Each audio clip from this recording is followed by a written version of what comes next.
Survey of Cathodic Protection Systems on Virginia RCC Bridges. Lecture by Dr.G.Subramanian, Chief Scientist Retired, CSIR, Central Electrochemical Research Institute.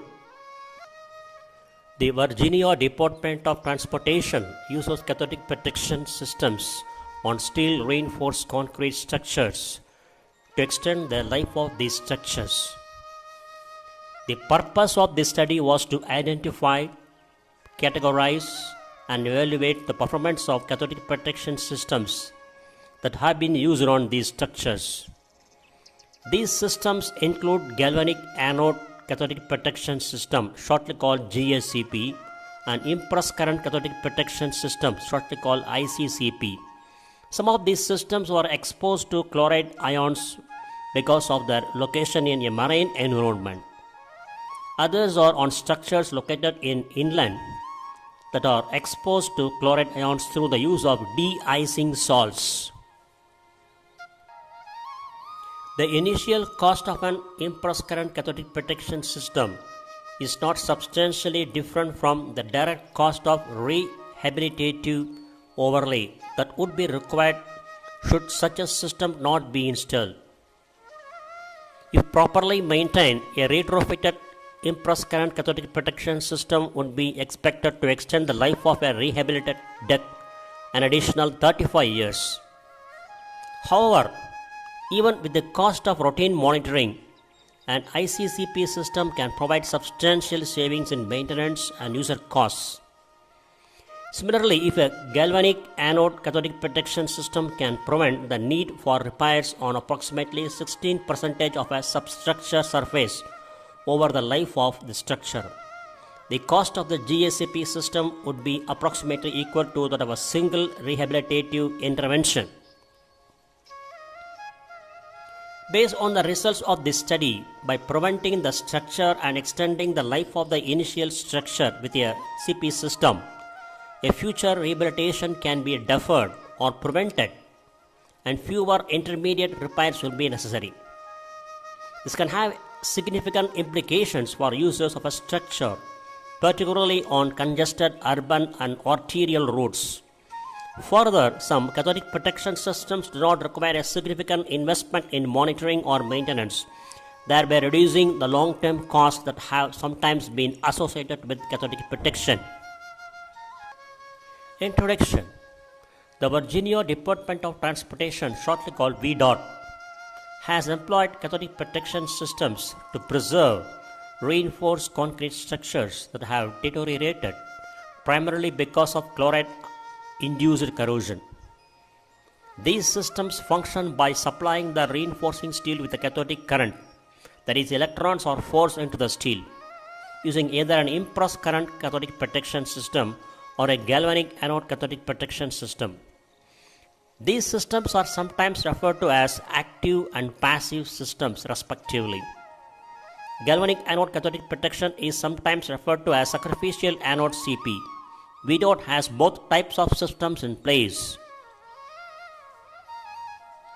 In these systems, if sufficient cathodic current is supplied to the steel reinforcement, the corrosion rate of the steel will decrease to a negligible value. The difference between impulse current cathodic protection and galvanic anode cathodic protection is the source of electric cathodic current. For an ICCP system, a rectifier is used to convert alternating current that is provided by the local electric utility to an appropriate direct current that can be supplied to the reinforcement steel. The benefit of the impulse current cathodic protection system is that it is adjustable, such that if sufficient current is not being supplied, the current can usually be increased by simply adjusting the rectifier output. Its life is often limited by the life of anode or electronic components within the system. The disadvantage of the ICCP system is that periodic monitoring and routine maintenance by the bridge owner are vital if it is to provide optimal protection for a significant period of time. Further, a galvanic anode cathodic protection system provides a nearly maintenance-free option However, the current output of the system is limited because it depends on the naturally occurring difference in voltage between the sacrificial anode and the steel reinforcement. Moreover, the life of the system is limited by the mass of the anode, which is consumed over time and will not be completely converted into protective current. That is, a residual amount of anode's original mass will remain with the system when the system reaches the end of its service life. Broomfield in 2007 reported that up to 10,000 meters square of reinforced concrete surface can be protected by a CP system using less power than it takes to run a single 100-watt light bulb. Although CP systems can theoretically be an efficient means of combating corrosion in reinforced concrete structures, the reported practical success of CP when applied to reinforced concrete structures indicates mixed results. Purpose and scope. The Virginia Department of Transportation has used CP systems on 12 reinforced concrete bridge structures in Virginia. The purpose of the study was to identify, categorize, and evaluate the performance of these systems. Methodology adopted. To accomplish the purpose of the study, 3 tasks were performed. 1. A field survey of each CP system currently in place on a reinforced concrete bridge in Virginia was conducted. A review of the literature was undertaken, including prior research and field reports, inspection documents, and other design documentation about each Virginia CP system, as well as publications on the types of systems and equipment in general use for similar applications. Third, interviews with Virginia Department of Transportation structure and bridge personnel and industry types experts on various types of CP systems under investigation were conducted. Table 1 provides location of Cathodic protection systems on Virginia highway structures. Map location in figure 1, location of structure, city and country, year installed. 1. I-64 EBL overlay, Willoughby Bay, Norfolk 1997. EBL stands for Eastbound Lane. 2. I-64 EBL over East 13th View Street, Norfolk 1986. 3. I-64 EBL Hampton Roads Bridge Tunnel, Hampton 1998. 4. I-95 over James River, Richmond 1998. Likewise 7. I-81 NBL and SBL over Mill Creek, Shenandoah 1989. Here the NBL stands for northbound lane and SBL stands for southbound lane. Likewise 10. Smart Road Bridge WBL over Road 642, Montgomery, year 2000. WBL stands for westbound lane. 11. Route 99 over Peak Creek, Pulaski 1987. 12. Route 58 EBL over Leatherwood Creek, Henry 1996.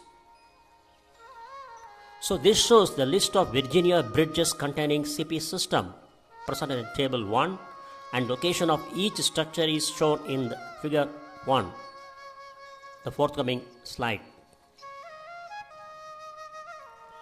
The image above gives the view of location of Cathodic protection systems on Virginia highway structures. The key to the map is provided in table 1, the previous slide. So you can see location of the 12 bridges RCC structures in Virginia. 1, 2, left to right, 1, 2, 3, 4, 5, 6, 7, 8, 9, 10, 11, 12.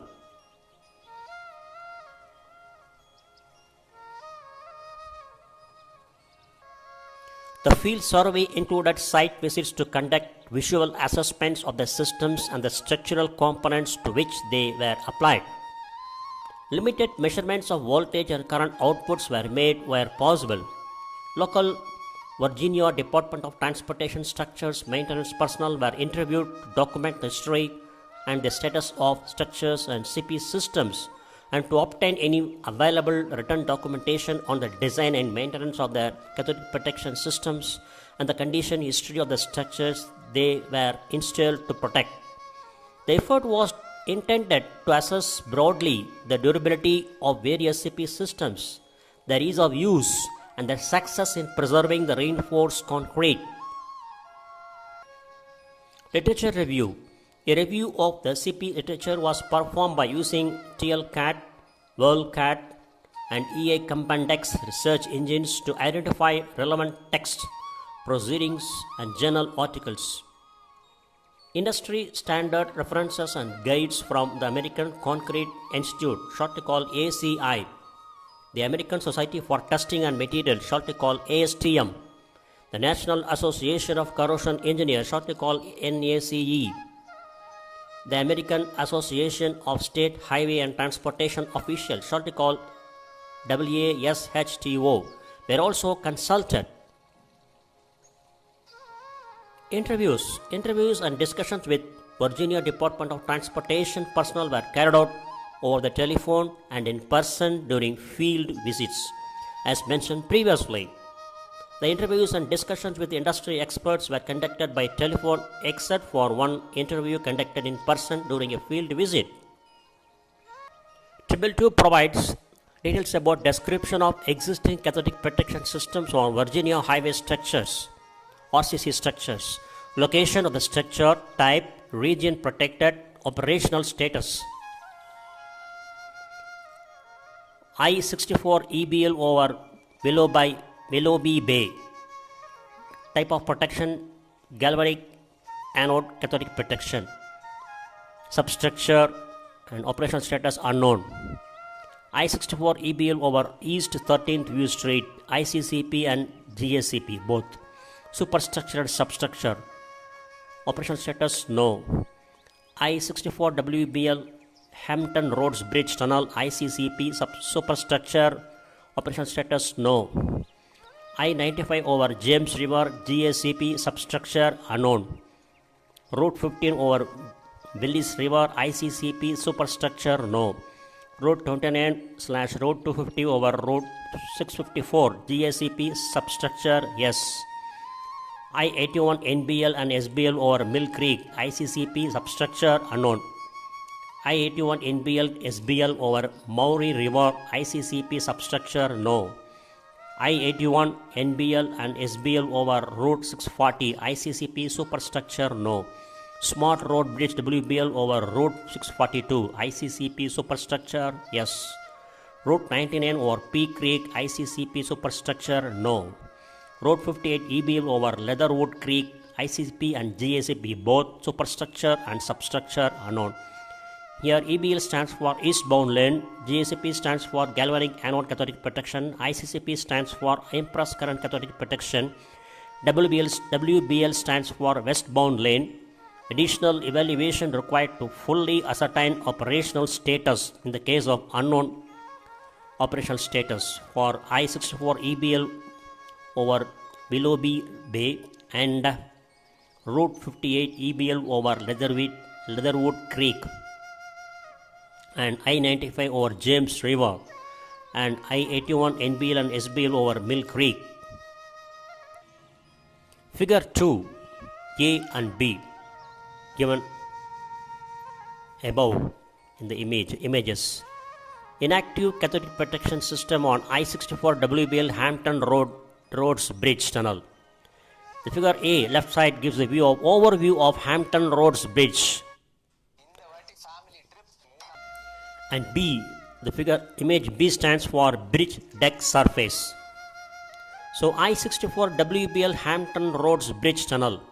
One of the largest cathodic protection installations in Virginia is on the Hampton Roads Bridge Tunnel, SN 2902, which carries the westbound lane of I-64 over Hampton Roads, figure 2A, where the James and Elizabeth rivers meet the Chesapeake Bay.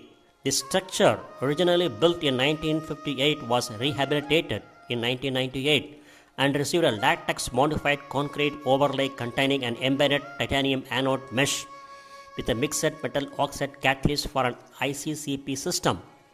The installed system covered more than 4 lakh foot square of deck surface. The most recent inspection report dated August 12, 2005 by Williams and Futrell indicated that the deck is in good condition, figure 2b, with some 1/16 inch wide cracks visible on the underside of the deck. Most of the systems evaluated and catalogued during the study were installed as part of early research efforts. Therefore, they were closely monitored during construction and immediately after installation.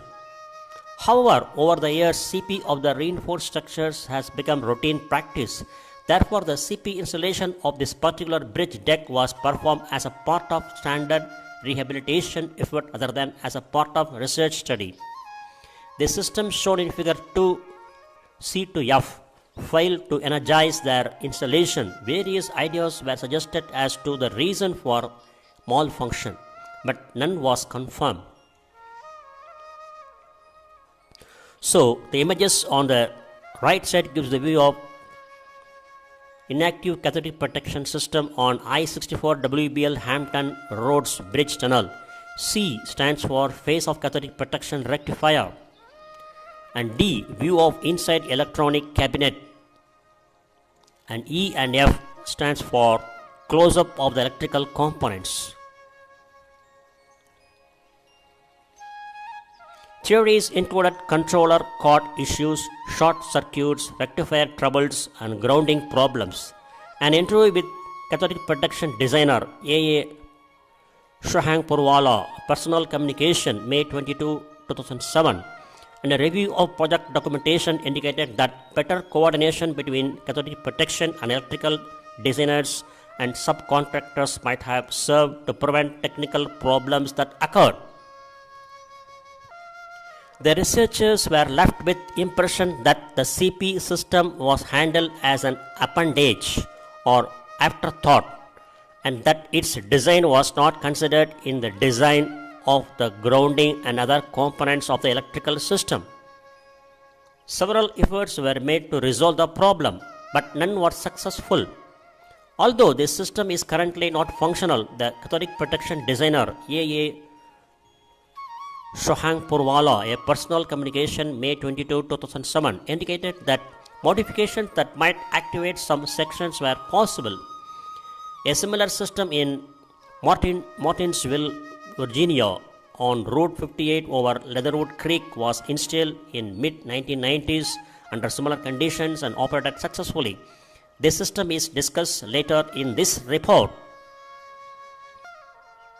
I-64 EBL over Willoughby Bay substructure. This bridge SN2885 in Norfolk, Virginia was selected to evaluate a series of galvanic anode cathodic protection systems on substructure piers exposed to brackish water.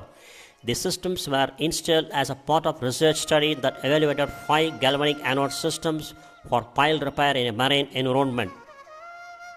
Clemino and Jackson, 1999. 10 of the 12 piles supporting 2 bends, 6 piles per bend, are protected by installing the different systems in and around the splash zones on each pile. One bend with the 6 of the 12 piles is shown in figure 3. On the right side you can see overview of cathodic protection systems. Bend 2, I-64 EBL over Willoughby Bay substructure.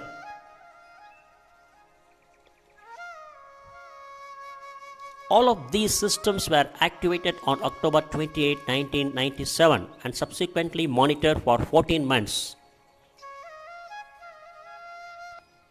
The initial inspection of the control unit for the substructure shown in figure 4, image on the right side.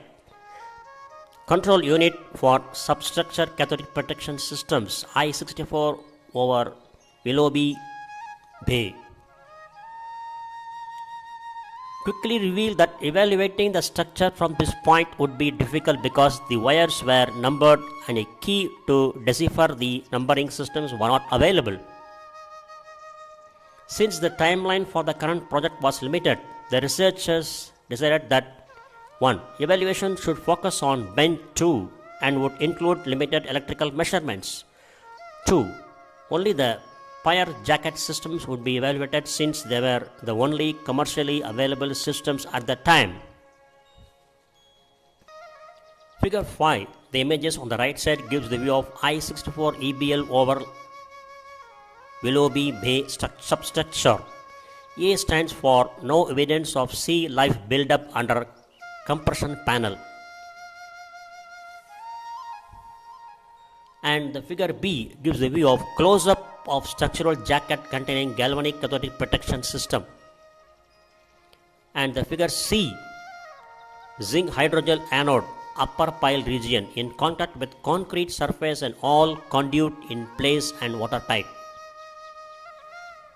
A visual examination was conducted on all of the anode systems on bench 2 were noted to be in good shape as shown in figure 3 and 5A and 5B. Marine life had not appreciably grown under the compression panel jacket surface, although this phenomenon has been known to occur in similar installations, that is marine fouling, that is biofouling, resulting in the development of expansive pressure that causes the stainless steel bands to break. The researchers attempted to evaluate the splash zone anodes on bench 2 by assessing the wiring junction boxes on each pair by connecting the multimeter directly to the lead wires as shown in figure 5C. The researchers attempted to determine the differential voltage and current flow in each system. The lack of connection labels and a wiring diagram made it impossible to determine the exact configuration of the lead wires, and although stable voltage differentials and potential were observed between the various leads and against an external copper sulfate half cell, a reliable determination was not possible. At this time, the researchers believed that at least some of these galvanic anode cathodic protection systems are still functioning. As a point of comparison, the most recent inspection data dated June 16, 2006 indicated that the substructure condition for the overall structure was fair, observed by Williams in the year 2006. The inspection report also indicated up to 4-inch deep necking along tidal zone exists in 20 piles to 15 bends, indicating corrosion damage and loss of cover on some of the unprotected piles. Based on the researchers' initial evaluation, a more rigorous survey of these systems, including the tracing of lead wires and detailed measurements of voltage and current, is recommended as a future activity. If the systems are found to be effective in protecting the pile, similar repairs might be recommended for the deteriorated piles noted by inspection reports. I-64 EBL over 13th View Street. The bridge SN2882 in Norfolk, Virginia is a simple span reinforced concrete structure located along I-64 between Willoughby Bay and Hampton Roads Bridge Tunnel. The structure carries the elevated interstate over a local secondary road on a small peninsula between Willoughby Bay and Chesapeake Bay, known locally as Willoughby Spit. The cathodic protection system on this structure was part of a study by Federal Highway Administration to evaluate the performance of an impulse current cathodic protection system in a southern marine environment. The study evaluated the use of slotted conductive polymer system on the deck, Zone 1, a zinc coating cathodic protection system on each pier, Zone 2, and a conductive polymer coating system on the west pier, Zone 3, with all three zones connected to the same rectifier controller. The rectifier shown in figure 6, image on the right side, is a view of the control unit for cathodic protection system I-64 EBL over 13th View Street. Was energized on August 1, 1986, and as a part of the study, each zone was subsequently evaluated for 23 months. The report concluded that the system was effectively controlling the corrosion in all the three zones during 23-month period. The slotted conductive polymer system installed in the deck, that is figure 7. Image on the right side gives the view of the cathodic protection system on deck of Y64 EBL bridge over 13th View Street. Contained niobium copper primary anode wires and supplemental secondary anodes of carbon strand. Each laid in saw slots. Each laid in saw slots 3 by 8 to half inch wide by 3 by 4 in deep, filled with a conductive polymer grout made of vinyl ester resin and carbon black. A similar system had been installed in 1983 on an inland structure along Route 15 over the Willis River in Buckingham County, Virginia. Within the first 2 years of operation of this type of system on each structure, there was evidence of degradation of the conductive grout caused by acid generated at the anode surface. A visual inspection of the deck, Zone 1, indicated discoloration in some areas of the concrete adjacent to the slotted anodes. Soweit and Bushman concluded that the life of the deck system would be directly related to the time it would take for the system to damage the concrete. Subsequently, Zone 1 of the 13th View Street structure was deactivated. The system denoted Zone 2 on the east pier was an arc-sprayed zinc coating comprising an approximately 20 mm thick layer of 99% pure zinc applied to the sandblasted concrete surface. Current was supplied to the zinc via titanium distributor bars half an inch in wide by 4 by 100 in thick coated with mixed metal oxide. Zone 3 on the west pier was a conductive polymer coating 10 to 15 mm thick made up of calcined coke breeze in vinyl ester resin with modifiers. Current was supplied to the coating via platinum wires 0.031 inch in diameter. Field observations during the study revealed that alternating current power was still being supplied to the rectifier. The light emitting diodes indicated power to the zone circuits. However, the control unit's internal liquid crystal display LCD meter did not function, and attempts to measure the voltage and current output of the rectifier using a portable multimeter indicated that no output power was being delivered to the anodes. Interviews with district maintenance personnel suggested that although the system was left running, regular monitoring of the rectifier was terminated shortly after the completion of the 1989 research report. At the present time, the systems on the bridge are not believed to be functioning. The most recent inspection report dated April 21, 2005 by Williams and Futrell indicated that the overall deck condition was poor, with heavy surface scaling and frequent transverse cracks 1 by 32 inch wide. The substructure pier caps were noted to be in fair condition with minor spalling. The supporting columns, some previously protected by CP, were in good condition. Smart Road Bridge over Route 642. This bridge SN1071 in Blacksburg, Virginia, contains an impressed current cathodic protection system designed to mitigate corrosion in the bridge deck, as shown in figure 8. Image on the left side gives the overview of the bridge and control bunker. Smart Road Bridge over Route 642.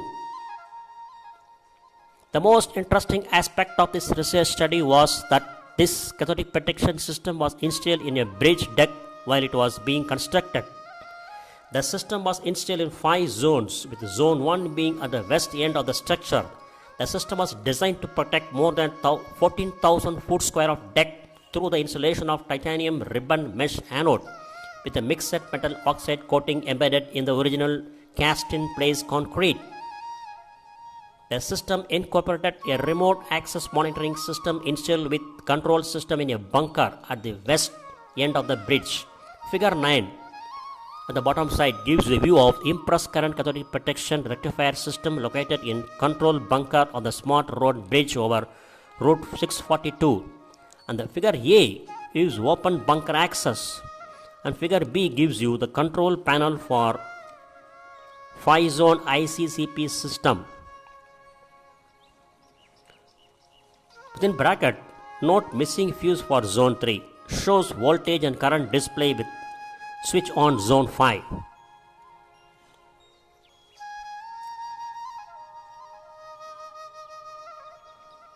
The system incorporated a remote access monitoring, which allows someone to measure the electrical potential and current from a remote location. This system was activated in January 2000 and subsequently monitored for 25 months by Clemano et al. 2003. During the study by Clemano et al. 2003, voltage and current measurements were periodically gathered using the remote access monitoring system. Recent measurements made during the current study are compared to previous voltage readings in Table 3. The left side, top left side, measured voltage values in volt. Description, measured date, zone 1, zone 2, zone 3, zone 4, zone 5. Initial settings 1.38, 1.38, 1.4, 2.38, 1.72. Rectifier adjustment after 16 months later 2.43, 2.1, 3.23, 2.7, 3.34. Final Clemano et al. Measurement in 2002 2.4, 2.1, 1.9, 2.0, 2.4. And the present study in 2007 2.65, 2.21 and 0, 1.78 and 2.30. And electrical current values in Table 4. Noting the initial rectifier settings, the setting after adjusting the rectifier after 16 months of operation, the final values reported in 2003. So Table 4 gives you the measured voltage values, measured current values in amps. Description, measurement date, zone 1, zone 2, zone 3, zone 4, zone 5. Initial settings 2000 January 1.77 amps, 2.67 amps, 2 amps, 2.62 amps, 2.36 amps. Rectifier adjustment approximately after 16 months later 2.65, 2.74, 3.23, 2.7, 3.34. Final Clemano et al. Measurement during February 2002, it is 3.1, 3.20, 3.3, 1.6, 3.3. The present study in February 2007, it is 1.63 amps, 1.98 amps, minus 2.5 amps, 0.81 amps and 3.04 amps.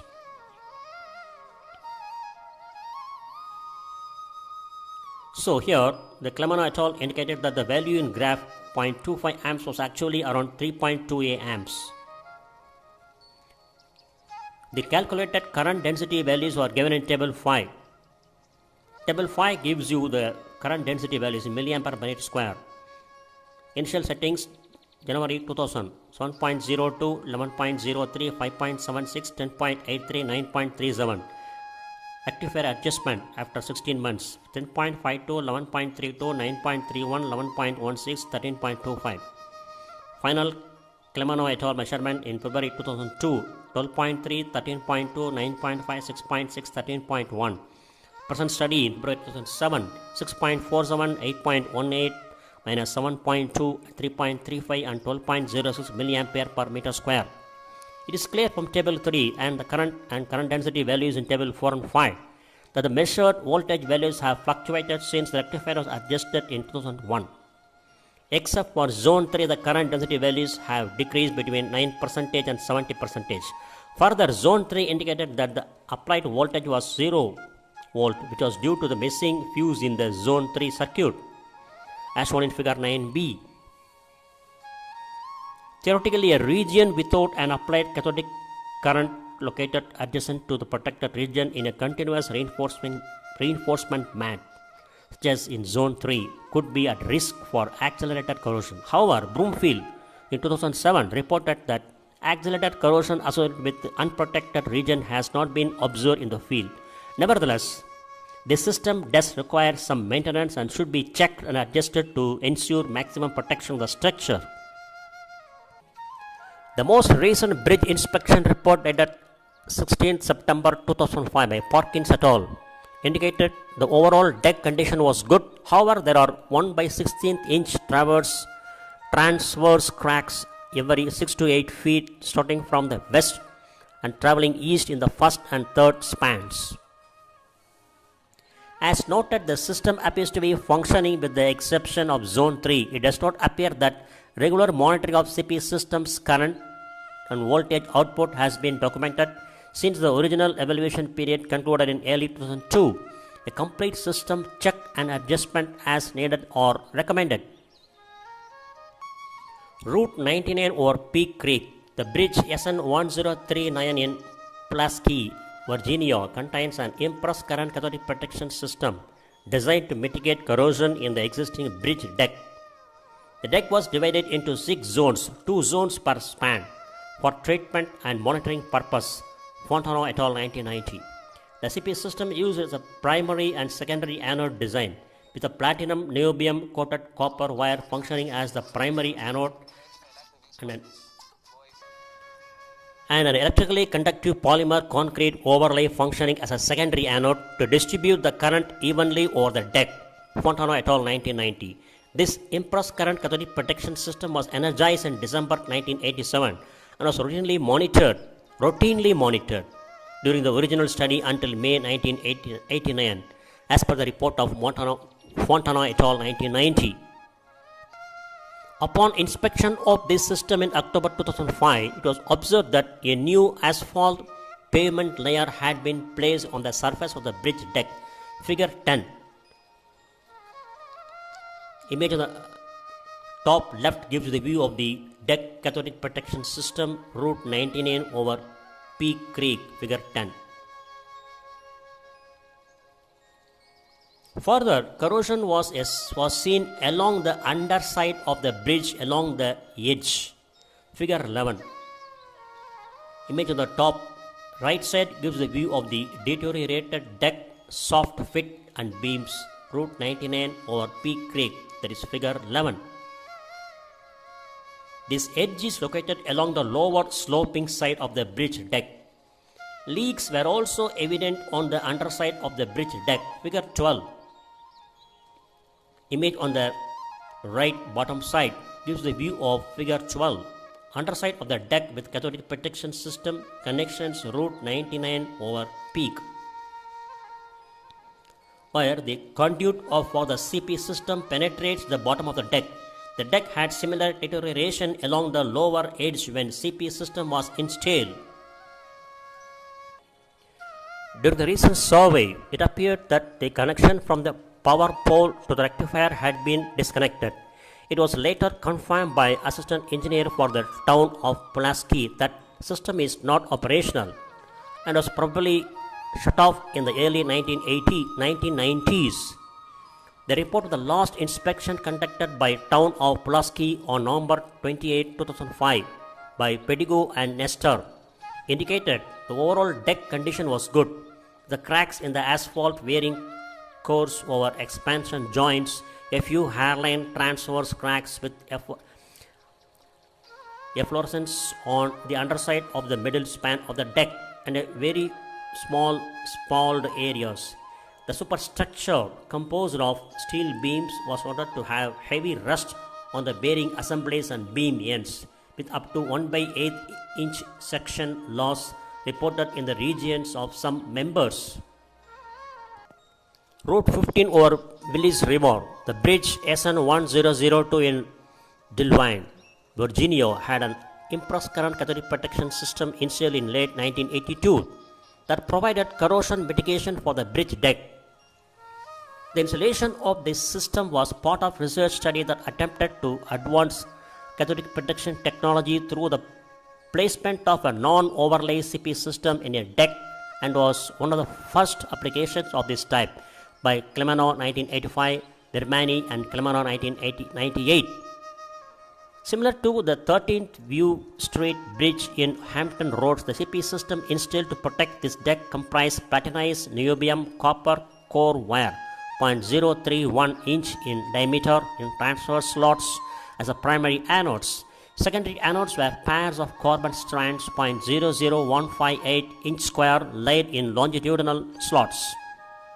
The slots were half an inch wide by 3/4 inch in deep, filled with conductive polymer concrete. The system was energized in March 1983 and was subsequently monitored for 18 months, Clemara 1985. With regard to distribution of cathodic current and mitigation of corrosion, at the end of the study it was concluded that this form of CP worked to mitigate corrosion. Kalamada 1985. However, as discussed previously, later observations suggested that acidification of the conductive polymer concrete at the anodes would cause significant maintenance problems as the fill material would debond and come out of the slots under traffic. Virginia Department of Transportation, Lynchburg District Structure and Bridge Safety Inspection Engineer reported that the Dillwyn Residency Maintenance Operations Manager indicates that the power to the system was likely disconnected around 1997 to 1998, as reported by J.L. Milton, Personal Communication, April 20, 2007. The structure was replaced entirely in 2006, as shown in Figure 13 and 14. Figure 13, image on the left side, deck cathodic protection system during bridge demolition and replacement, Route 15 over Willis River. And Figure 14 on the right, image on the right side, A gives you the control unit and B lockout power meter for decommissioned cathodic protection deck system, Route 15 over Willis River. The last inspection report prior to replacement dated January 12, 2005, as reported by Faris and Foster, confirmed the presence of hairline cracking and scaling over most of the deck surface, as well as loose or missing sections of the conductive polymer concrete fill material. The underside of the deck also exhibited scaling, efflorescence, moisture, seepage, and some delaminations. The overall deck was considered to be in poor condition. I-81 NBL and SBL over Mill Creek. These bridges NBL SN 2014 and SBL SN 2015 in Mount Jackson, Virginia received Impress Current Cathodic Protection System in 1989, designed to mitigate corrosion in the piers and caps by Clemeno and Jackson 1997. These are parallel inland structures located over fresh water and secondary highway, and they are exposed to chlorides during winter because of using of de-icing salts on I-81. Figure 15. That is, image on the left side gives the view of Figure 15, I-81 SBL over Mill Creek. The anodes are an electrically conductive paint system with an embedded platinum niobium covered copper wire. The conductive paint shows signs of adhesion failure over approximately 5 to 10% of the surface, as shown in Figure 16. Image on the right side gives the view of Figure 16, conductive coating cathodic protection system on substructure of I-81 SBL over Mill Creek. An experimental remote monitoring system using a conventional telephone modem was applied to this system. The most recent bridge inspection reports dated August 24, 2005 by Smoot indicated that the substructure for both the NBL and SBL structures were in overall good condition, except for hairline map cracking in pier caps in the shotcrete repair areas and bleeding of the carbon black of the conductive coating through the surface cosmetic coating layer, as shown in Figure 17. Image on the left side gives the view of Figure 17, A control unit and B deteriorated cathodic protection coating on piers I-81 SBL over Mill Creek. The decks were protected by a 1.25-inch latex modified concrete overlay and were reported to be in good condition. Further, there appears to be power supply to the system, but there are no records available of routine monitoring. Interviews of district structure and bridge personnel indicated that no one at the district or residency had been acquiring or receiving any sort of status reports on the systems. It is recommended that the system be more closely evaluated to determine if it is functioning and that the status of the remote access monitoring system be ascertained. I-81 NBL SBL over Maury River. These bridges NBL SN 2013 SBL SN 2014 in Lexington, Virginia received Impress Current Cathodic Protection Systems in 1992, designed to mitigate corrosion in the piers and caps, as shown in Figure 18. Image on the left side gives the view of figure 18A, substructure cathodic protection coating systems. With B gives you the coating adhesion loss on I-81 NBL over Maury River. These bridges were parallel inland structures over fresh water and were exposed to chlorides during the winter because of the use of de-icing salts. This system was designed much like the system on I-81 over Mill Creek, and they were installed under the same research initiative. The final report, Clemenow and Jackson in 1997, noted that different contractors performed the work on the two systems and that the installation on this bridge was of lesser quality than that of Mill Creek system. Currently, the CP systems on these bridges are out of commission because of this section of I-81 is being widened and the bridges are being replaced. See figure 19. Image on the left side gives the view of the figure 19 inspecting decommissioned cathodic protection control units I-81 NBL over Maury River. The anodes comprise an electrically conductive paint system with embedded platinum niobium covered copper wires. Although the SBL bridge had been demolished and the NBL bridge was scheduled to be demolished, the coating on the NBL substructure could be visually evaluated. The conductive paint showed signs of adhesive failure over the approximately 10% to 20% of the surface, with the end caps exhibiting the most significant damage.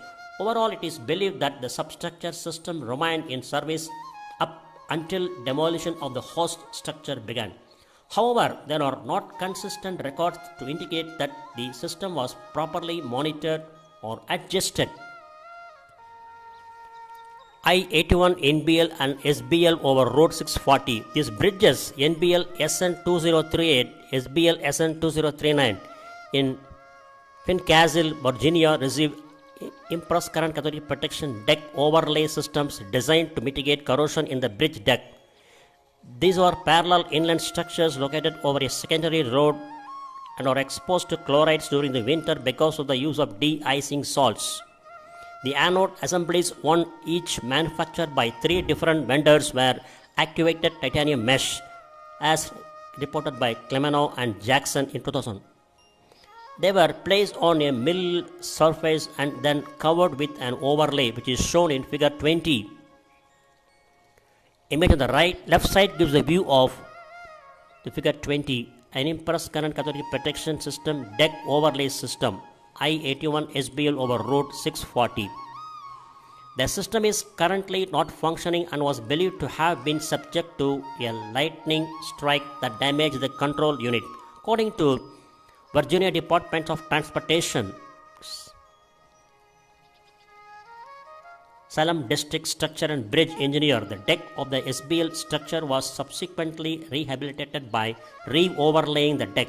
The embedded anode system was removed by milling operations. It is possible that the remaining overlay system on the NBL structure could be revitalized if the control unit was repaired or replaced. Although there are some cracks in the middle section of the NBL structure, overall the concrete surface looks good. I-95 over James River. This bridge SN2835 in Richmond, Virginia has a galvanic anode cathodic protection system designed to mitigate corrosion on the substructure. The system is composed of a zinc foil with a conductive water-based gel layer. This conductive layer also functions as an adhesive backing and aids in attaching the zinc foil to the concrete structure. The system was first evaluated on some of the piles that support the I-64 bridge over Willoughby Bay in Norfolk, Virginia, as reported by Clemenow and Jackson in 1999. The galvanic anode material used on this structure was marketed by the 3M company as zinc hydrogel, which is no longer available, as may be seen in figure 21. The image on the left side gives the view of figure 21, A, B, C. Zinc foil cathodic protection system and substructure of I-95 over James River.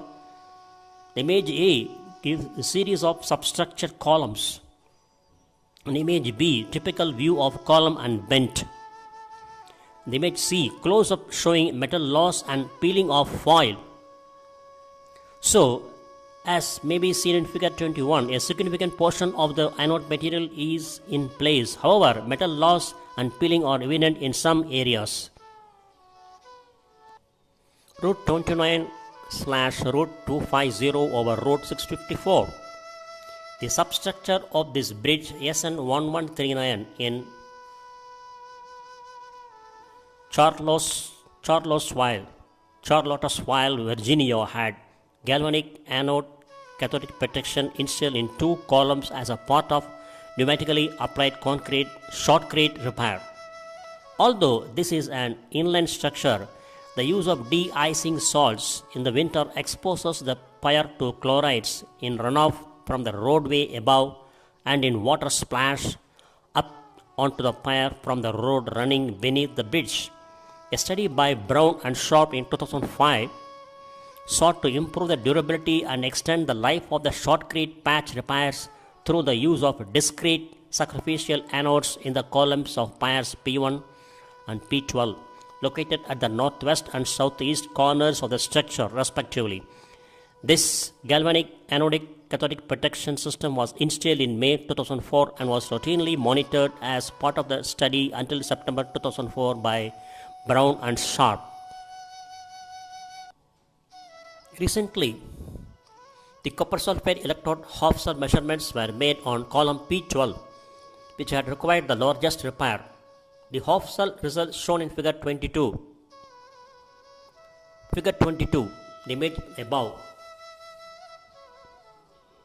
gives the view of column P12 copper sulfate half cell results of Route 29 / Route 250 over Route 654. You can see potential volt versus copper sulfate electrode with 10 locations.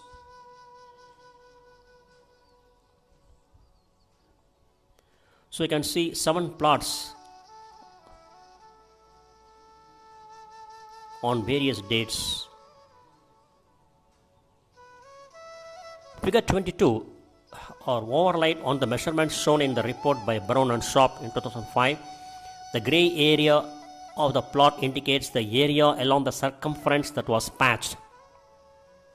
So you can see the patch area. It is clear that the recent half cell values are similar to those near the conclusion of the previous study.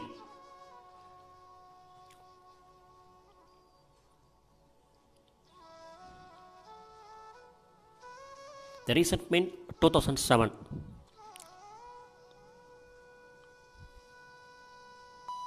Image the top side gives you a view of figure 23. That is A. 23A gives the column P1 prior to shotcrete, and figure 23B gives the subsequent delamination hatched area of Road 29 / Road 250 over Road 654. A hammer was used to determine if delaminations were present adjacent to the patch repairs in columns P1 and P2.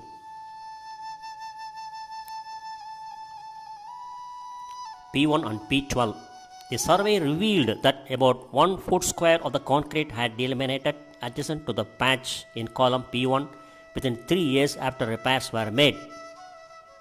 The delamination in column P1 is located near the bottom of the column, shown in figure 23, and is oriented approximately 6 inches from the nearest anode. It is apparent that this region is not receiving sufficient protection from the anode, although the area remains moist, presumably keeping the resistivity of the concrete lower, and the distance to the closest anode is not great. No delaminations were present in column P12. Figure 24 illustrates it highlighted shrinkage cracks within bracket visible as light lines in grid pattern in column P12 of Route 29 / Route 250 over Route 654. Visible cracks were observed in the patch area on column P12 as shown in figure 24. Based on the crack pattern and short time after repairs in which they were first observed, These cracks are most likely related to drying shrinkage of the patch material rather than corrosion of the underlying reinforcing steel. Route 58 EBL over Leatherwood Creek. This bridge SN 1069 in Martinsville, Virginia is protected by impressed current cathodic protection system, DEG system, and a galvanic anode cathodic protection system on the substructure piers and pier caps. The DEG system is approximately 10 years old and uses a titanium mesh overlay system to apply cathodic protection to the deck. The most recent inspection report by Menard and Perkins in 2006 indicated that the overall condition of the deck was good, with minor hairline cracking at the top and bottom surfaces of the deck noted. Image on the left side gives the view of figure 25 ABCD, that is conductive coating on substructure of Route 58 EBL over Leatherwood Creek. The substructure galvanic anodic cathodic protection system uses zinc hydrogel that is applied to the pier caps as shown in figure 25. According to the December 11, 2006 inspection report by Maynard and Perkins, the zinc hydrogel anode is trapping water behind the anode against the concrete surface. Although the water trapped behind the anode will still allow for the conduction of ionic current, it can also result in loss of anode adhesion to the concrete. Approximately 110 foot square of the galvanic anode cathodic protection anode material is missing from the caps. Although the zinc hydrogel still covers regions of the caps, it is most likely not protecting the entire cap, and therefore the GSCP system is in need of repair and or replacement. General observations during field surveys. While visiting bridge sites, the researchers observed that the field personnel appeared to lack specific training in the monitoring and maintenance of cathodic protection systems. When local or district personnel were dispatched by researcher to obtain readings of the voltage and current from systems in service, they were generally following a rote procedure and appeared to have less than a full understanding of the electrochemical principles beyond being employed. Interpretation of the reported readings was left to the researchers. The researchers also could not find evidence of procedure for monitoring and maintaining the cathodic protection systems specifically. If a structure contained a cathodic protection system, its general visual appearance was often mentioned in biannual structures inspection reports, but no electrical measurements or other assessments specific to cathodic protection were carried out, except during the initial study phase in the life of the cathodic protection systems. As a rule, once the initial study period was concluded, no clear transfer of responsibility for the CP system maintenance and monitoring occurred. In many cases, it was determined that the Virginia Department of Transportation District Bridge Engineers assumed that the researcher involved in those earlier research studies of cathodic protection systems was still providing systematic monitoring of the system. Further, the researchers found that the documentation of monitoring and maintenance activities was inconsistent. At some locations, full design documents were available. At others, only the original design consultant had that information. In addition, unfortunately, no records of the monitoring for the cathodic protection systems surveyed beyond those documented in the initial research reports by Virginia Transportation Research Council (VTRC). If maintenance had been performed on a particular CP system, it might have been documented in the files for the specific structure, but no central repository appears to exist that tracks the performance of the CP systems Virginia has in service. Literature review on galvanic anode cathodic protection. Overview: zinc and its alloys are the most common type of sacrificial materials that have historically been used in Virginia for galvanic anode cathodic protection systems. For example, these systems were used for the Route 29 Route 250 bridge over Route 654 and the substructure for the I-64 bridge over Willoughby Bay. Some of the advantages and limitations of this system are provided in Table 6. Advantage: ease of installation. Limitations: limited current output. Advantage: external power source not required. Limitation: life limited by quantity and efficiency of anode material for electron protection. Advantage: low maintenance. Limitation /nil. Source: Vermoni and Clemena, 1998. Zinc and its alloys are the most common type of sacrificial materials that have historically been used in Virginia for galvanic anode cathodic protection systems. For example, these systems were used for Road 29 / Road 250 bridge over Road 654 and the substructure for I-64 bridge over Willoughby Bay. AASHTO, ACI, ASTM, NASA provide guidance through their published standards and recommended practices, a few of which are listed in Table 7. Organization: AASHTO. Title: Task Force 29 Report Guide Specification for Cathodic Protection of Concrete Bridge Decks. American Association of State Highway and Transportation Officials, 1994. Description: provides standard specification for cathodic protection of reinforced concrete. Likewise, NASA 01102 Set of Art Report Criteria for Cathodic Protection of Pre-stressed Concrete Structures, NASA International, 2002. Description: covers strength and limitations of applying cathodic protection to pre-stressed concrete structures and experiences with the different types of galvanic anode CP system. So AASHTO, American Association of State Highway and Transportation Officials. CP, Cathodic Protection. ACA, American Concrete Institute. NASA, National Association of Corrosion Engineers International. Currently manufactured galvanic systems. Galvanic anode cathodic protection systems for reinforced concrete typically employ one of the following anode systems: bulk zinc anodes, point anode, embedded mesh anodes, surface applied anodes. Bulk zinc anodes. These anodes are zinc metal that is packaged for immersion in seawater, with the seawater providing the electrolyte needed for the ionic conduction between the zinc metal and the reinforced concrete.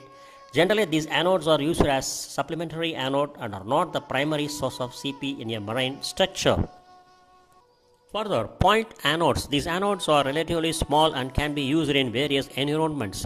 They are commonly used in patch repairs or can be placed in cored holes, as reported by Broomfield in 2007. The patch repairs, these anodes are placed around the edge of the patch and connected directly to the steel.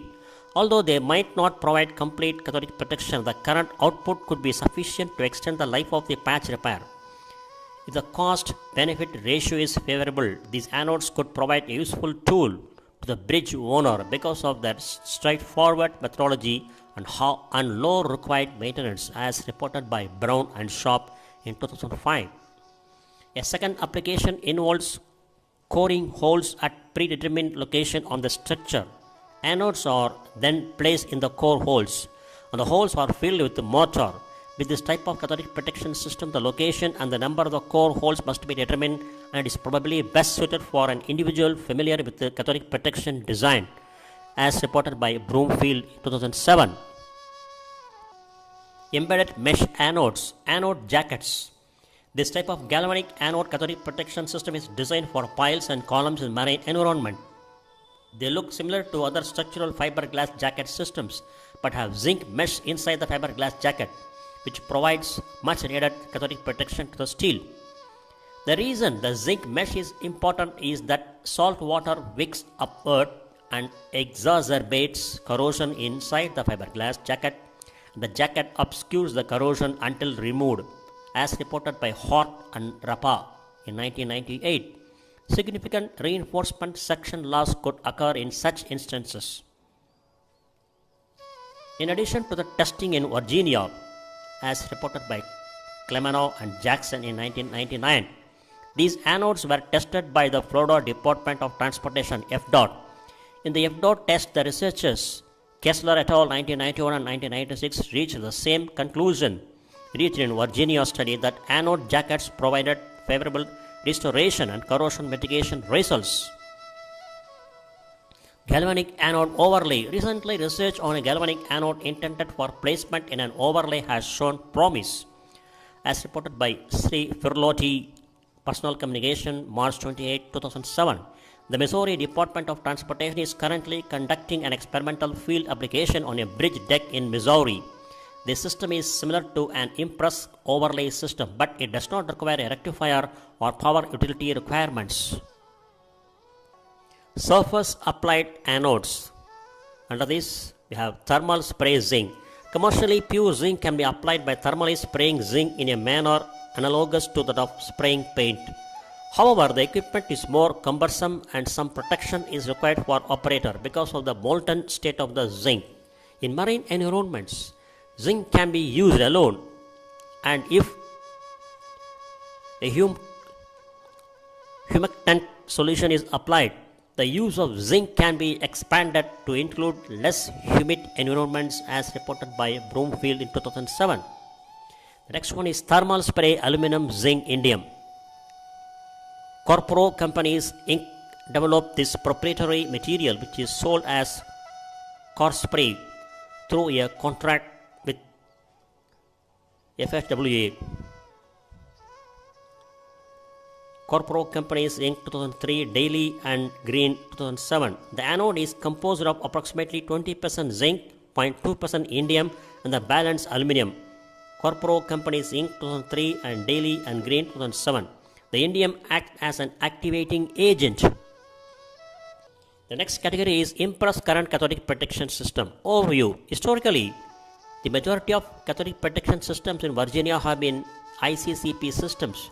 For these systems, the anode material have primarily included the following three designs. Platinum niobium covered copper wire embedded in conductive polymer grout. Platinum niobium covered copper wire embedded in a conductive paint. Mixed metal oxide coated titanium mesh anodes. The platinum niobium covered copper wire system was initially deemed to be a fairly effective CP system that could be easily installed with minimal disruption to traffic, as reported by Virmoni and Clemeno in 1998. Initial concern that this system might expose bars during the slot cutting installation became irrelevant once it was learned that acid production at the anode during operation damaged the grout, as observed by Virmoni and Clemeno 1998. Therefore, the use and operation of this type of system in Virginia were discontinued. The platinum niobium covered copper wire or other inert conductor embedded in a conductive paint system, along with mixed metal oxide coated titanium mesh anodes, continues to be used, as reported by Broomfield 2007. Some advantages and limitations of these types of impress current cathodic protection systems were provided in Table 8. Advantage: adjustable voltage current output. Limitations: routine monitoring and maintenance required. Advantage: can be designed to mitigate corrosion in most structures and environments. Limitations: can have interference between impress current cathodic protection and other electrical systems. Next advantage: could potentially provide corrosion mitigation for life of the structure. Limitations: nil. Source from Virmoni and Clemeno, as reported in 1998. American Association of State Highway and Transportation Officials and American Concrete Institute and Cathodic Protection and National Association of Corrosion Engineers provide guidance through their published standards and recommended practices, a few of which are listed in Table 8. Applicable protection standards, recommended practices, state-of-the-art reports for impress current cathodic protection systems organization. ASHTO. Title: Task Force 29 Report Guide Specifications for Cathodic Protection of Concrete Bridge Decks. Description: provides standard specification for CP of reinforced concrete. American Concrete Institute ACI 222.3 or design construction practices to mitigate corrosion of reinforcement in concrete structures. Description provides summary of materials and history design of CP. Again, American Concrete Institute ACI 222R Protection of Metals in Concrete Against Corrosion. Description provides overview of the corrosion related testing and CP operating parameters and options using ICCP. National Association of Corrosion Engineers RP0290 Impress Current Cathodic Protection of Reinforcing Steel in Atmospherically Exposed Concrete Structures. Description provides guidance for ICCP corrosion control in atmospherically exposed reinforced concrete. Again, National Association of Corrosion Engineers 01102 state-of-the-art report criteria for cathodic protection pre-stressed concrete structures. Description covers strength and limitations of applying CP to pre-stressed concrete structures and experiences with different types of impressed current cathodic protection systems. Currently manufactured impressed systems. Two major components of impressed current systems are anodes and rectifiers, each of which may be one of the several types. Anodes. Conductive coating. Conductive coatings are composed of conductive medium in an organic binder. This type of anode can generally be applied successfully on surfaces where a standard coating could also be applied, but CP is needed instead. As with many coating systems, poor surface preparation, highly moist environments, or abrasion can substantially reduce the life of the conductive coatings. Although these coating systems were initially solvent-based systems, it is reported that newer water-based coatings are currently available, as reported by Broomfield 2007. Coated titanium mesh. Coated titanium has been used as the anode in both expanded mesh and mesh ribbon forms. The coating on the anode helps improve the efficiency of the anode for CP applications in reinforced concrete structures. These anodes are then placed in grout or overlaid with concrete and therefore can be used on varying surfaces. Rectifiers. Standard rectifiers. The standard rectifier converts an alternating current power source to direct current power while controlling the amount of current supplied to the steel. These rectifiers have been available for decades in other fields such as petroleum, shipping industries, and some utility systems, as reported by Jones 1996. Since they are often exposed to outdoor environments, these systems are built to be rugged but do require routine maintenance to ensure proper operation. Remote monitoring rectifiers. To reduce the number of times a rectifier must be personally inspected, remote monitoring systems RMS were deployed. And remote monitoring system attaches to the rectifier and provides data from the remote CP location. Although these systems can gather and transmit data, it is still important to check the rectifier and remote monitoring systems routinely to ensure that both are operating properly. Further, remote monitoring system can only gather and transmit data, so adjustment must be made at the rectifier. Remote monitoring and control rectifiers. Recently, a greater degree of control over a remote rectifier has become possible through the use of advanced communications and control circuitry, allowing the use of electronic devices that remotely monitor and control the rectifier. As with remote monitoring systems, it is still important to check the rectifier monitoring and control systems routinely. Monitoring by other agencies of cathodic protection systems in reinforced concrete. Because of the highly corrosive environment to which reinforced concrete structures are subjected in Florida, FDOT has developed a group of experts that include Florida Department of Transportation personnel and faculty of Florida universities. One of the focus areas of this group is development, installation, and monitoring of CP systems, as reported by Hart, Chu 2007, and Kessler et al. 2006, Powers et al. 2001, Simmons et al. 2005. They have been responsible for advancements in the use of cathodic protection technology, including the commonly used galvanic anode cathodic protection structural jacket systems. Other Department of Transportation also have key personnel that are knowledgeable in cathodic protection technology to provide guidance when needed, as reported by Bullard et al. 2007 and Cryer 2006. The U.S. Department of the Interior Bureau of Reclamation also has a group of experts on cathodic protection of steel in concrete, as given by D.A. Little, Personal Communication, May 2007. These individuals can provide help in cathodic protection design, installation, monitoring, and troubleshooting, As a point of comparison, the total present day cost to have such an expert evaluate the SAP system in Virginia for 2 days and submit a report would be approximately $10,000 DLHL Personal Communication, May 2007. It is important to note that such costs include travel from Colorado and would be slightly lower if additional CP systems were evaluated during the same trip.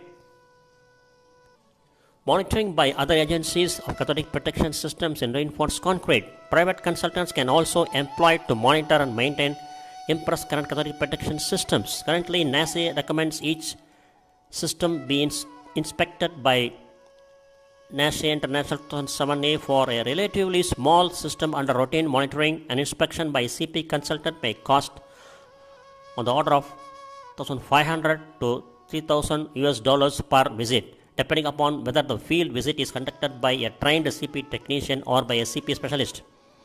As reported by A.A. Sohan Purwala, Personal Communication, May 22, 2007.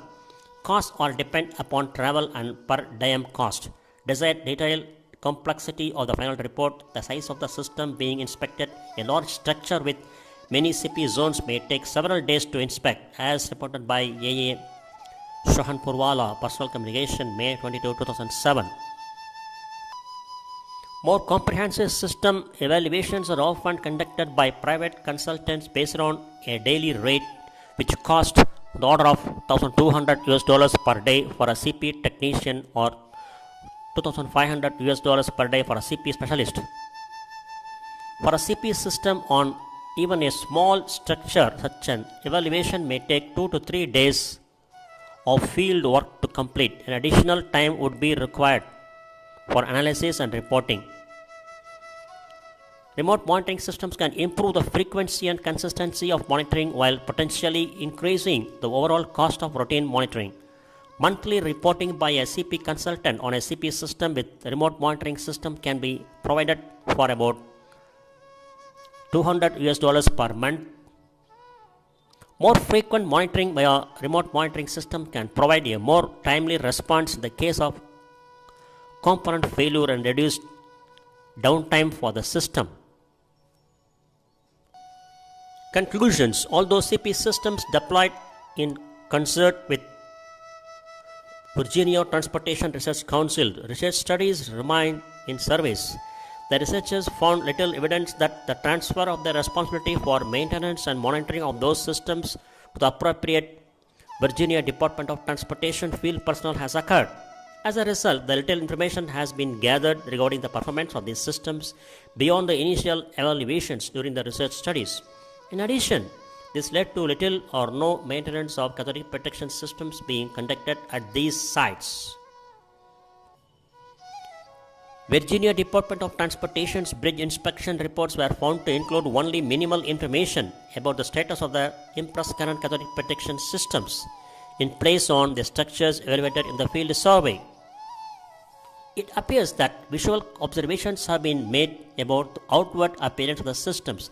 However, there is no record of electrical measurements being made to confirm the operational status of these systems, and that sufficient cathodic current has been applied to ensure protection of the structures. To date, there is lack of training offered to Virginia Department of Transportation bridge inspection personnel that will equip them to provide adequate monitoring and maintenance of cathodic protection systems. As a result, the Virginia Department of Transportation has little or no expert staff available to monitor or review its CP systems. States Department of Transportation that report successful CP programs have personnel available who are knowledgeable about CP systems for steel in concrete. Further, research on some galvanic anode cathodic protection system, example GSCP structural jackets and thermally sprayed GSCP systems, has demonstrated favorable results. This technology has not yet been commonly deployed in the field in Virginia structures. The literature review in this study indicated that GSCP systems enhance the surface life of the reinforced concrete structures or components and require less monitoring and maintenance than do their impressed current cathodic protection counterparts. Further, a CP system installed in Virginia Department of Transportation's Hampton Roads district in a non-research application was not successful. The researchers suspect this was because the relatively large system constituted the first CP treatment of a structure in Virginia that was not part of a research study thus was not deployed under the tightly controlled conditions of a research study. As cathodic protection systems in non-research applications become common, and they are thus treated as an integral part of structure with a concurrent ordinary maintenance, greater successes will likely accrue. Recommendations: Virginia Transportation Research Council and Virginia Department of Transportation Structure and Bridge Division should conduct a more in-depth follow-up studies of the Virginia CP systems identified herein as being still in service or potentially in service. Further, the current output of the ICCP system should be measured for each zone, component, and adjusted as necessary to provide continued protection. Second one, the VDOT Structure and Bridge Division should establish a protocol for the selection and use of CP systems in Virginia. Such a protocol should include guidance in the selection of ICCP versus GSCP. Further, so that the VDOT may use CP technology to its best advantage, CP systems should be employed more frequently and the technology incorporated into routine agency design and maintenance practice. And further, to ensure successful installation of future cathodic protection systems, Virginia Department of Transportation Structure and Bridge Division should promote adequate communication between design consultants and sub-consultants with the construction contractors and subcontractors. Adequate authority should be granted to members of the design and construction team who have expertise in cathodic protection.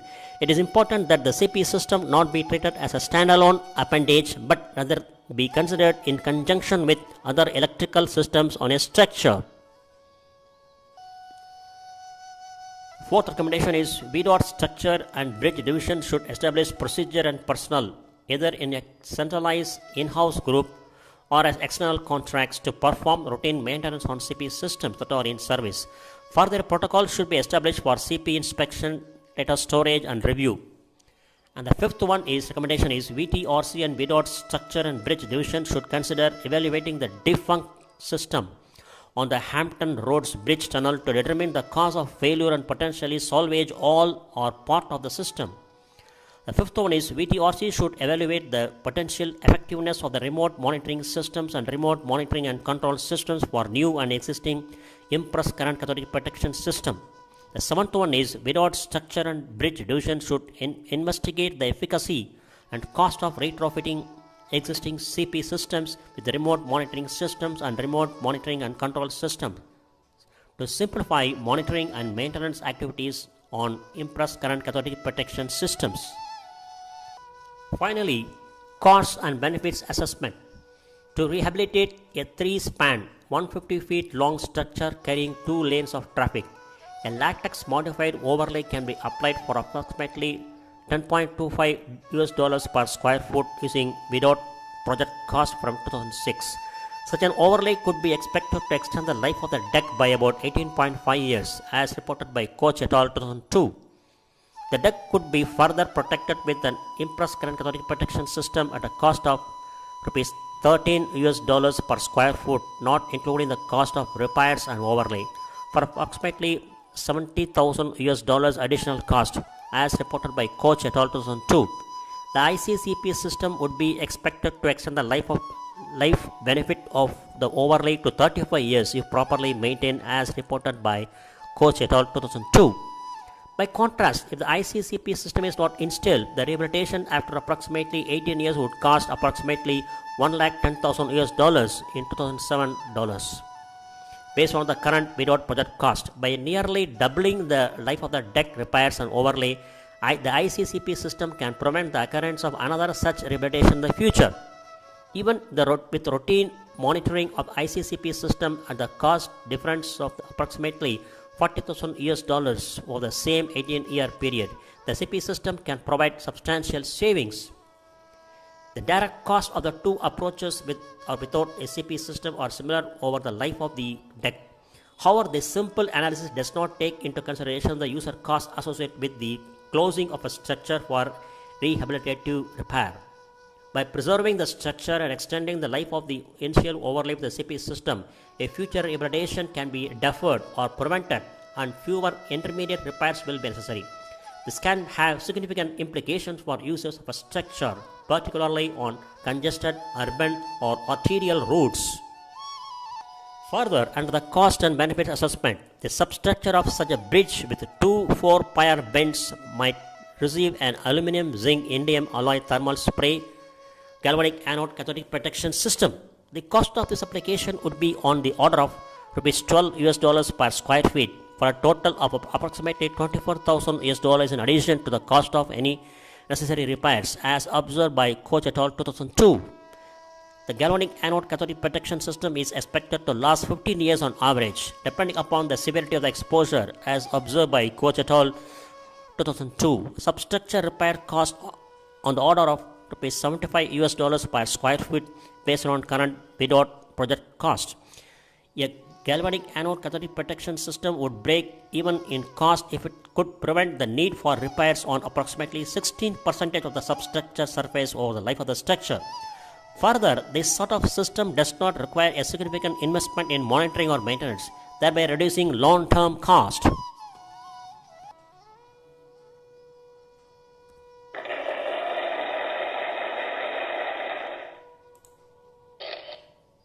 Thank you very much for watching this video, and thanks for your patience.